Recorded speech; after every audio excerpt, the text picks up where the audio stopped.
आप सभी देखने वालों को वेलकम है मेरे चैनल पे जिसका नाम है मेरी गल सुन ले सालिया, नहीं थे तेरे कन्न थल्ले लावा।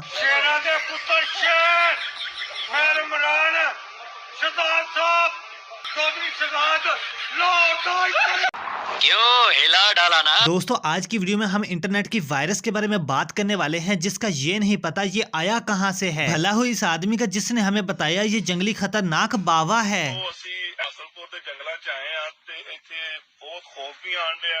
और इत्थे एक बड़ी खतरनाक ऐसी चीज देखी है और तानू भी बहाने आ ए देखो लाहौर दा पावा ठंडी मूली ते गरम कावा।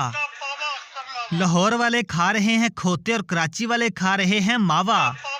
मुझे मिला चरसी, मैंने कहा अगर जिंदगी में सुकून चाहिए तो एक बात याद रखना, नून लीग का है सपोर्टर, चोरों की दुम पे खड़ा होकर कहे।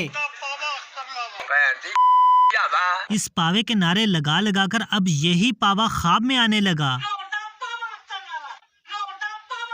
ख्वाब तो ख्वाब रहा, अब शहबाज शरीफ ही अपनी हर तकरीर हर कॉन्फ्रेंस में भी इस पावे को याद करता है।